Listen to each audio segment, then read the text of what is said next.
last couple of years, one of the people who've played a very big role in my own personal practice, in my own understanding of deeper concepts, in my own ability to help people in their own personal growth and evolution journeys is Tony Robbins. And Tony Robbins actually pointed out something that I'm very excited to share with you all today. And subconsciously, even before he pointed it out, this was something that I used to keep in mind, just in my general existence. Tony talks about a concept called modeling, okay, wherein essentially you think of someone whose behavior you really admire or someone who you really want to be like, and you adopt that behavior in your own life.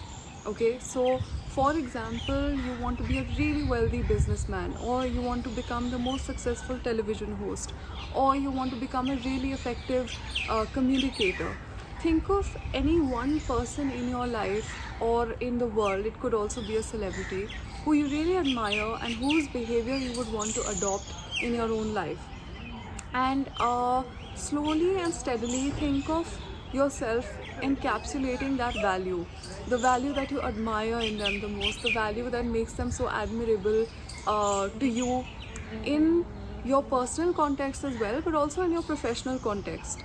So, for example, if you're feeling very miserly in your life and you want to feel generous, you want to feel like you have enough abundance and you want to be more generous in the world without shying away from your ability to be more generous, think of someone who's more generous and see what is it that they're doing in their lives which makes them come across as abundant and generous.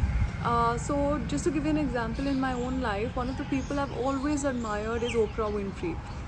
And my favorite thing about her has been her ability to show up for other people, knowing that she is not really showing up for herself as much as she is for the whole world. I heard one of her speeches in which she said that I come as one, but I stand as 10,000, where she's talking about how her ability to influence the world as one single human being is actually representative of the power of influence that 1,000 people or 10,000 people would have in their own lives combined, because of the opportunities she's gotten, because of the privileges she's been given, and because of how hard she's worked to come to the point that she actually is.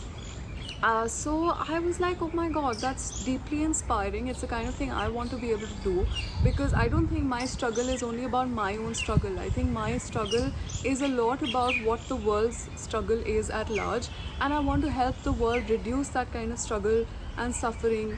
So over the years, I've watched a lot of the way she communicates. I've watched a lot of her interviews about the way she pays attention to things. I've seen the kind of questions she asks people in her interviews, and I've seen that in my own life, how that's changed the way I deal with life and things, and my relationship with abundance, my relationship with generosity, my relationship with putting myself at the center of my life without being the most self-centered person that exists. It's still from the larger purpose of wanting to help the world, but it is about how do you make yourself the cornerstone of your change while keeping in mind someone who you really admire. So write a list of one or two people who you really admire, write the context of why you admire them, and promise yourself and commit to the fact that it is their behavior that in some way or in some aspect of your life you will begin to adopt and you will begin to model. Thank you for listening to me, and I hope this practice helps you in a big way. Take care.